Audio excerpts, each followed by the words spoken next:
Hermanos, vamos a continuar con nuestro ciclo de enseñanzas referentes a tiempos del fin. Esta es la segunda plática. Hoy vamos a estar viendo una enseñanza que está basada en uno de los pasajes más importantes dentro de la profecía bíblica. Le hemos titulado a esta enseñanza el calendario profético de las 70 semanas y está basado en una respuesta de parte del Señor a los clamores y oraciones que hacía Daniel, no solamente por sí mismo, sino por su pueblo en particular. En sus ruegos, Dios responde y lo hace de la siguiente forma. Para esto vamos a abordar el capítulo 9 del libro de Daniel, por favor, hermanos.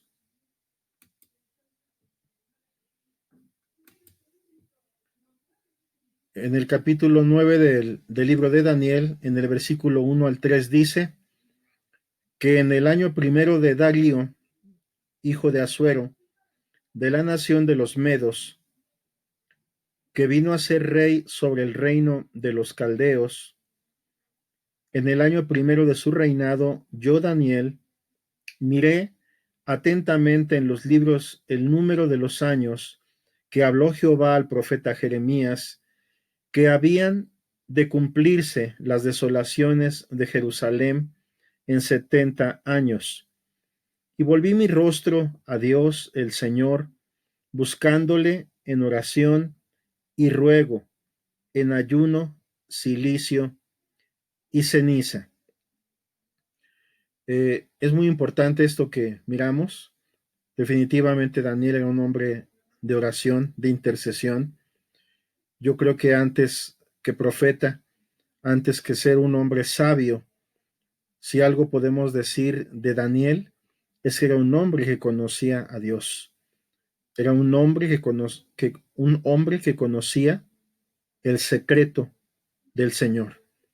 Sabía estar con el Señor. Sabía estar en la presencia del Señor, la disfrutaba. Y no solamente eso, sino también Dios era su amigo.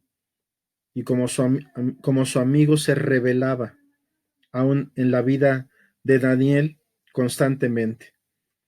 Y bueno fue a Daniel, a quien en el Antiguo Testamento vemos que le son otorgadas de las, no diré que son las únicas, pero sí diré que son de las profecías que son muy importantes, sobre todo cuando nos estamos refiriendo a los tiempos del fin.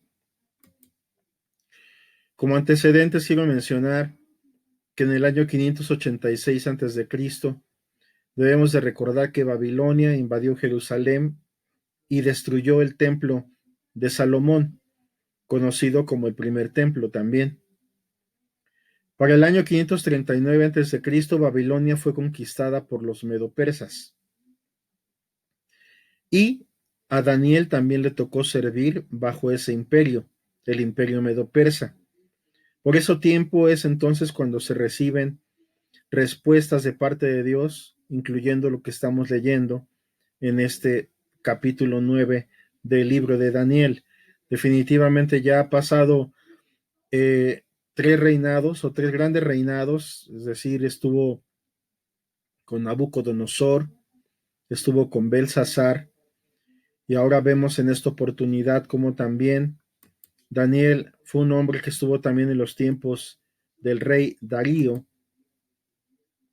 Y miramos cómo Dios se muestra a Daniel en el versículo número 20 de este mismo capítulo. Dice que aún él estaba hablando y orando y confesando mi pecado y el pecado de mi pueblo Israel, y derramaba mi ruego delante de Jehová mi Dios por el monte santo de mi Dios.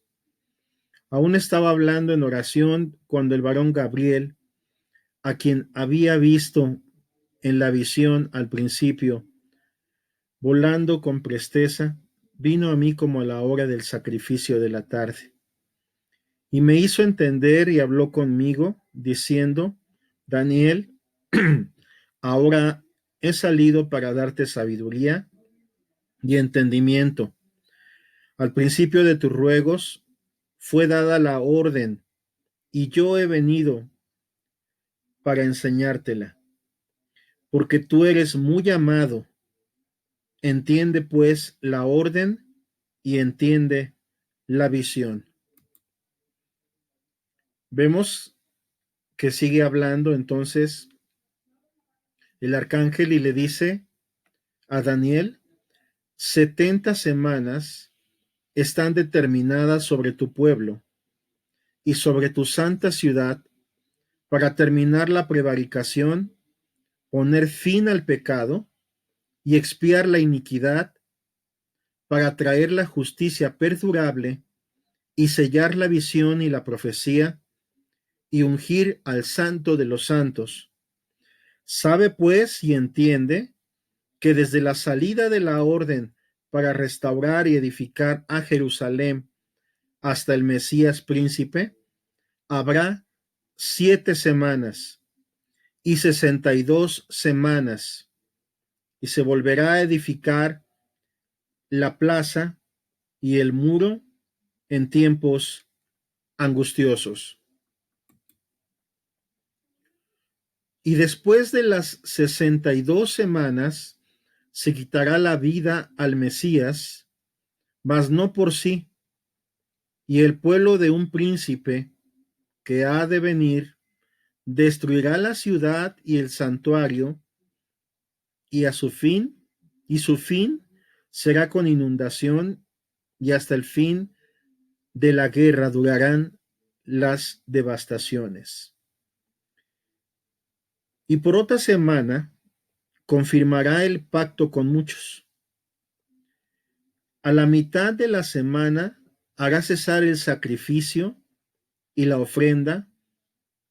Después, con la muchedumbre de las abominaciones, vendrá el desolador hasta que venga la consumación y lo que está determinado se derrame sobre el desolador.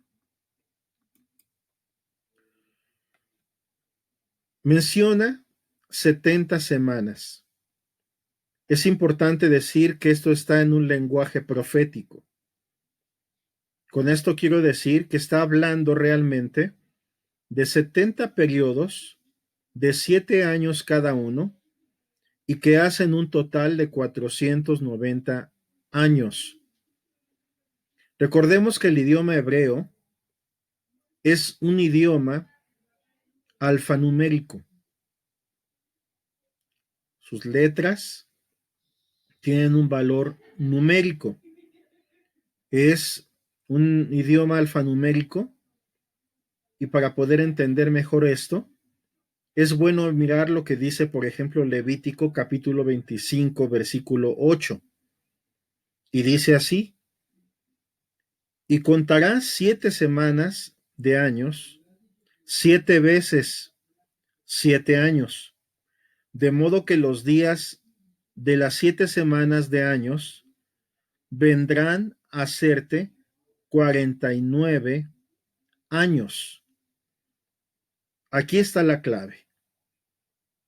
Por eso es que 70 semanas, si esto lo estamos multiplicando por 7, los periodos son de 7 años, tal como lo leemos. En este caso nos daría un total de 490 años. Por eso dice Daniel 9:25, sabe pues y entiende que desde la salida de la orden para restaurar y edificar a Jerusalén hasta el Mesías príncipe habrá 7 semanas y 62 semanas. Se volverá a edificar la plaza y el muro en tiempos angustiosos. En el año de 445 a.C., Artajerjes Longímano, según Nehemías capítulo 2, salió el decreto del cual estamos hablando aquí. Del decreto a la entrada triunfal del Señor Jesucristo en Jerusalén son exactamente 483 años. que si nosotros ponemos una línea temporal, una línea de tiempo, es lo que equivaldría a las 7 semanas que dice Daniel 9:25, más 62 semanas, que estamos hablando que 7 semanas son 49 años y 62 semanas son 434 años, la suma de estos haría 483 años, o dicho en semanas proféticas, 69 semanas, dejando pendiente una semana, como dice en el último versículo del capítulo 9, es decir, dejando pendientes 7 años. Podemos decir con claridad que estas 69 semanas ya se han cumplido. Desde el mandato o el decreto de la restauración hasta el Mesías príncipe, hay 483 años que ya se cumplieron. ¿Y qué es lo que vemos aquí? Como he dicho, ¿qué falta por cumplirse? Bueno, falta una semana profética, es decir, 7 años.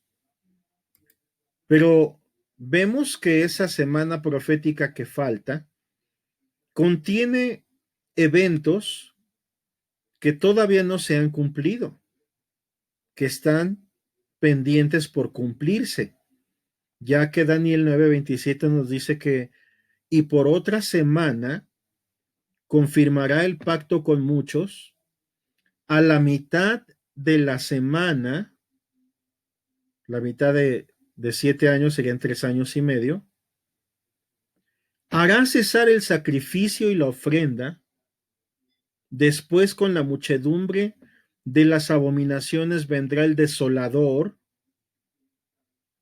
hasta que venga la consumación y lo que está determinado se derrame sobre el desolador.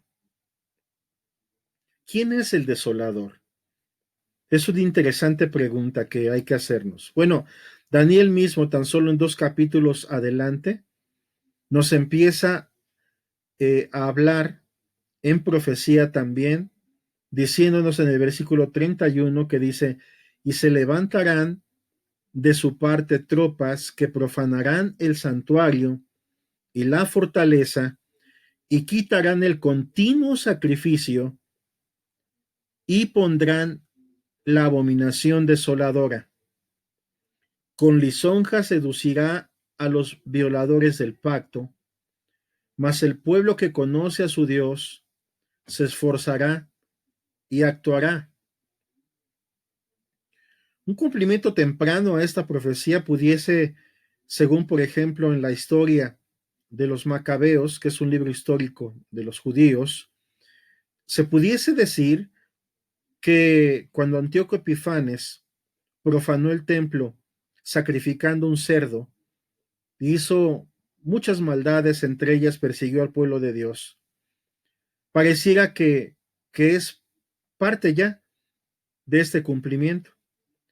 Sin embargo, no debemos de olvidar que el pasaje de Daniel 9 que hemos visto está hablando de que en realidad el desolador al que se refiere la Biblia en Daniel 9 ocurrirá en los tiempos del fin, porque dice que hasta que venga la consumación y lo que está determinado se derrame sobre el desolador.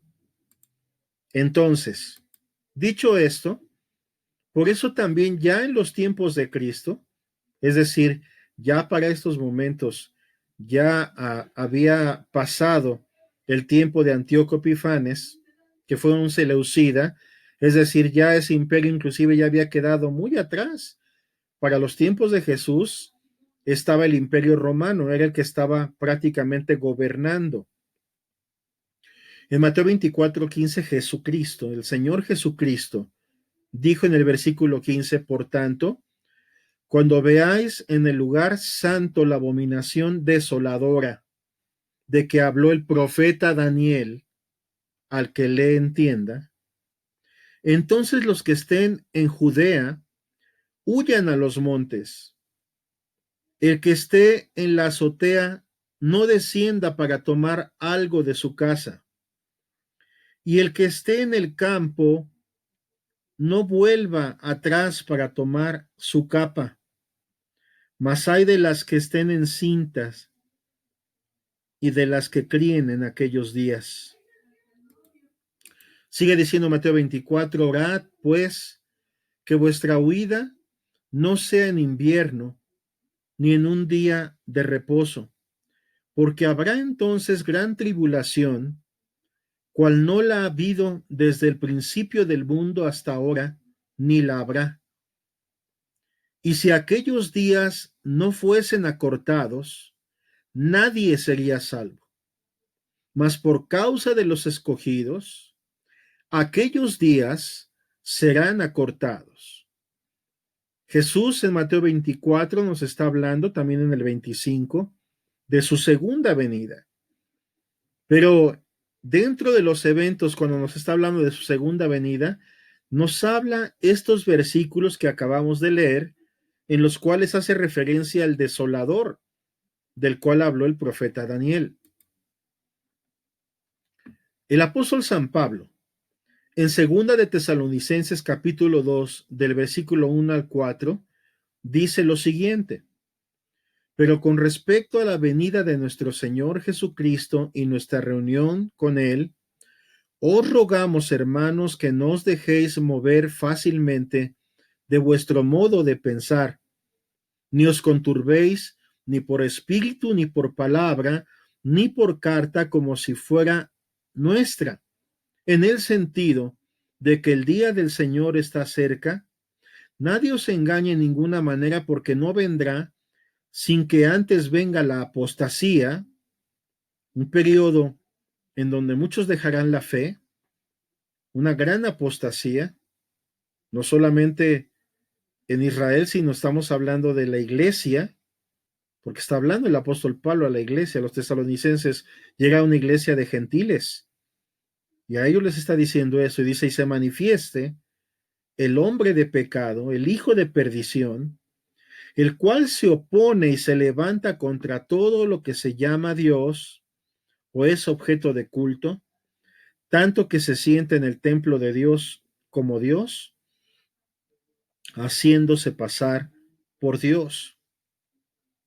Y Daniel habla que en la mitad de la semana, algo que ocurriría sería precisamente que el templo, que el lugar santo, sería profanado, que el templo, que el lugar santísimo del templo sería profanado con un hombre, como la Biblia aquí lo llama prácticamente, el hombre de pecado, el hijo de perdición. Daniel también lo llama el desolador, es uno de sus nombres, y que se hace pasar por Dios. Ahora, esto que estamos leyendo es, en verdad, son verdades muy fuertes, pero muy importantes. En el mismo libro de Segunda de Tesalonicenses, ahí mismo en el capítulo 2, versículo 8, dice, y entonces se manifestará aquel inicuo, otro de los nombres de este individuo, a quien el Señor matará con el espíritu de su boca y destruirá con el resplandor de su venida. Muy bien. Estamos viendo entonces cosas muy importantes. Pero es importante decir que para que el templo pueda ser nuevamente tomado y profanado, tiene que existir. Pero nosotros sabemos que el segundo templo fue completado por Zorobabel en el año 515 a.C., pero el mismo fue destruido en el año 70 después de Cristo, tal como lo profetizó el Señor Jesucristo cuando dijo que no quedaría piedra sobre piedra. Y aún también cuando lloró el Señor Jesús, aún viendo a Jerusalén, y habló acerca que tus enemigos te rodearán y te sitiarán, y no quedará piedra sobre piedra, y tal cual lo dijo el Señor, prácticamente ya casi para morir. En el año 70, Tito Vespasiano sitió la ciudad y destruyó el templo. Desde entonces, el judaísmo ora 3 veces al día pidiendo por la reconstrucción del templo. En otras palabras, lo que se conoce como la reconstrucción del tercer templo. La escatología hebrea establece que cuando venga el Mesías, será reconstruido el tercer templo. Ahora es escalofriante esto que ellos dicen, porque usted y yo, tú y yo, hermano, sabemos que Jesús, el Mesías, ya vino, pero los suyos no le recibieron. Hoy vemos, yo sé que hay judíos que han sido salvos, pero cuando hablamos de como nación, como pueblo que practica obviamente todavía el judaísmo, ellos no reconocen, sobre todo el judío ortodoxo, no reconocen a Jesucristo como el Mesías y lo siguen esperando. Entonces, esta verdad es tremenda porque si nosotros nos ponemos a pensar, bueno, después de tanto tiempo han pasado 2000 años aún también de que Jesús vino y es el tiempo también aproximado de cuando fue también destruido el templo. Y en 2000 años no se ha reconstruido el tercer templo. ¿Qué es ahora lo que no lo permite, lo que lo opone? Bueno, en esta imagen que estoy mostrando, en esta lámina, podemos mirar con claridad cómo está ocupado prácticamente el lugar donde estaba anteriormente el templo, por la cúpula de la roca. Ese es un lugar sagrado para los musulmanes, para el Islam. Es en este lugar donde también eh, se dice, según el Islam, que Mahoma, ellos dicen que aquí ascendió al cielo y tuvo visiones y platicó con Alá y descendió, y entonces de ahí empezó a enseñar también a sus discípulos.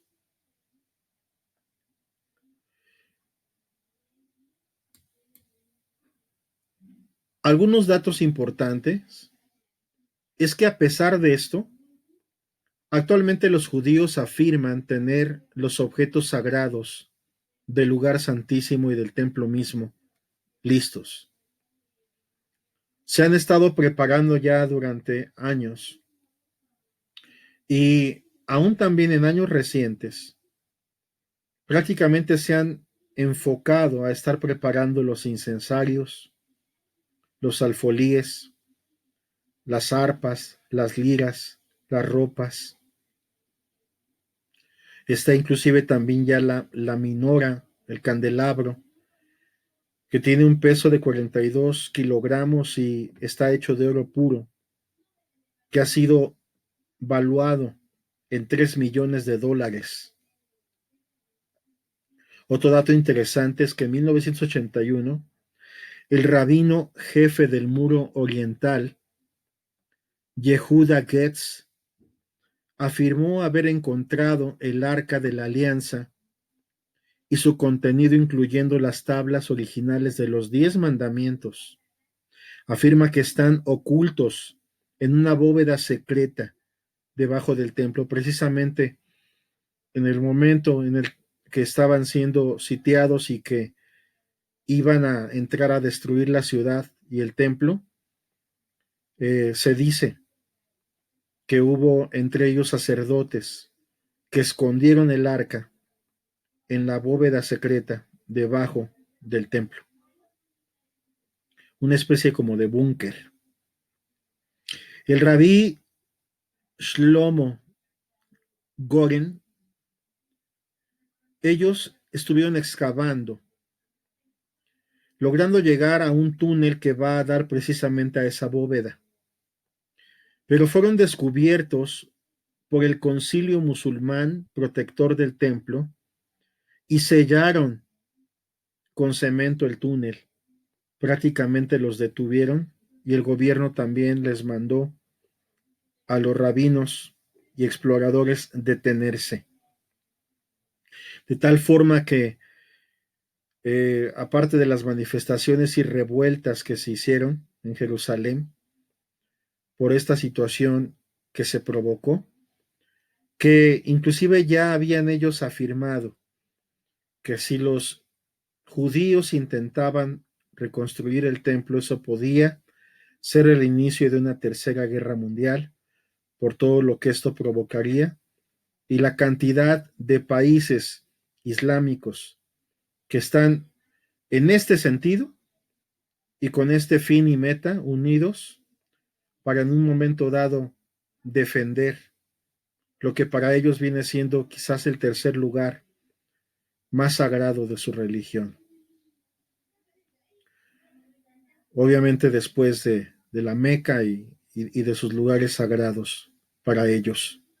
Entonces vemos que esta es una situación que parece imposible que se llegue a dar. Sin embargo, cuando a varios rabinos o a varios judíos les han preguntado respecto al cumplimiento o a la posibilidad de la construcción del tercer templo, ellos no dudan, porque dicen, sí, sí, cuando estábamos esparcidos y ya no teníamos nación, Dios, que no miente, nos permitió volvernos a convertir otra vez en nación, porque tú recordarás que fue hasta 1948 cuando nuevamente Israel fue reconocido como nación. Antes de eso, se dio ese evento llamado la diáspora, donde los judíos fueron esparcidos por todo el mundo. Pero también vemos que ya tiene muchos años que Israel o que los judíos han estado volviendo a su tierra. Y hoy el sentir de muchos de los judíos, de muchos rabinos, inclusive así lo han testificado y lo han hablado, que ellos sienten que ha llegado el tiempo, que pronto ellos podrán mirar el cumplimiento de la profecía y la reconstrucción otra vez del templo. Está la mezquita de Al-Aqsa en esta sección donde señalo ahora. Está la cúpula de la roca. Y hasta aquí es lo único que se le permite prácticamente al pueblo judío, donde está el muro de los lamentos.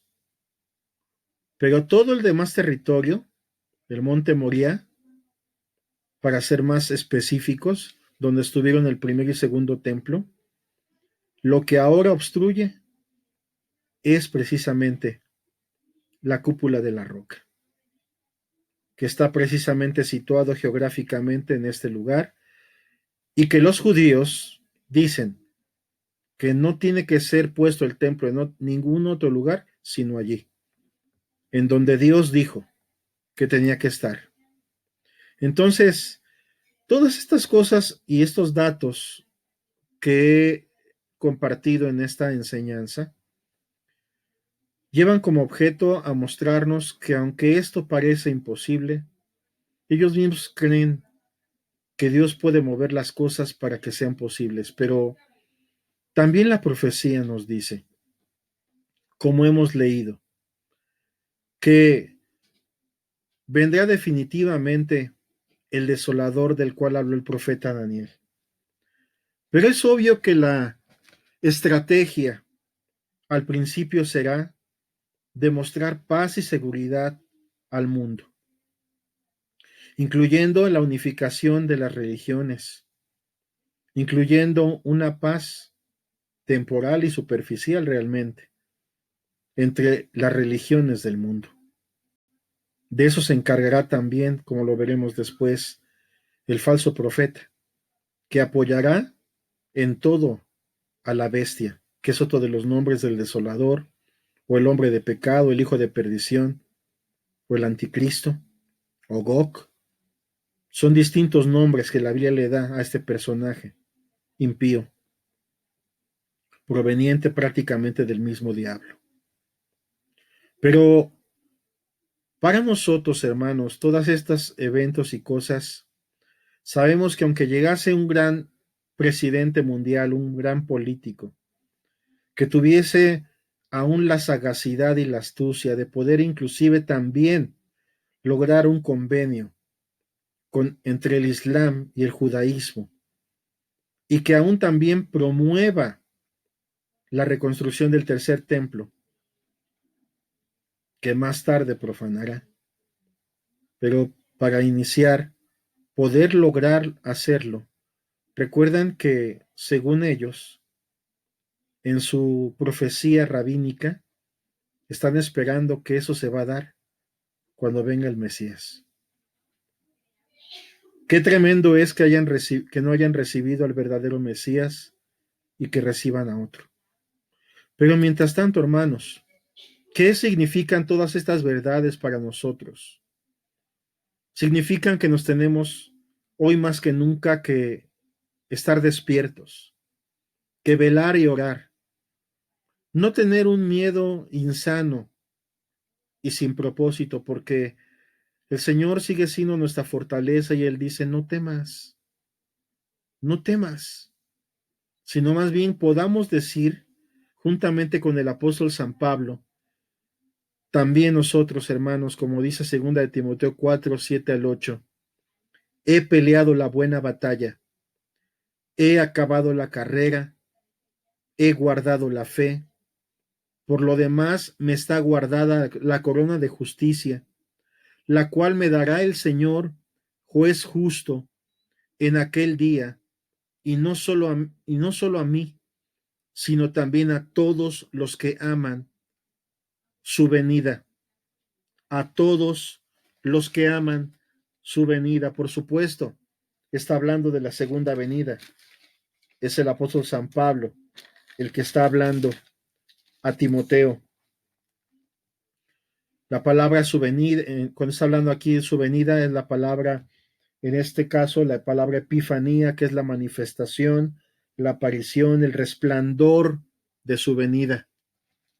A todos los que amamos su venida. Para nosotros será un gran día, hermanos, cuando Él venga por nosotros, cuando Él venga por su pueblo, a todos los que aman su venida. Para este individuo, dice que el Señor lo matará con el espíritu de su boca y con el resplandor de su venida. Hermano, oremos y que esta palabra nos aperciba, nos despierte, nos estimule a buscar más a nuestro Dios, a llenarnos más del Espíritu, a trabajar, a predicar la palabra, porque será predicado el Evangelio del reino y entonces en todo el mundo y entonces vendrá el fin. Es tiempo de trabajar entre tanto que se puede, hermanos, porque definitivamente cada vez vemos más cerca que los días difíciles cada vez más se incrementan y suben de tono, y todo apunta hacia el cumplimiento de lo que hemos visto hoy, que es esa semana, esos 7 años, esa semana profética que falta por cumplirse. Padre, te damos gracias por tu santa palabra, Señor, porque es una lámpara a nuestros pies y es una lumbrera a nuestro camino. Despierta nuestro espíritu y llénanos más y más y más de tu amor y de tu celo de ese amor inalterable y ayúdanos a conservarlo y a tenerlo hasta el fin y servirte, Señor, hasta el fin, porque queremos decir como Pablo que peleamos la buena batalla y esperamos y amamos tu venida. Te damos gracias por todo. Bendito Señor Jesucristo. Amén. Que Dios te bendiga, amado hermano.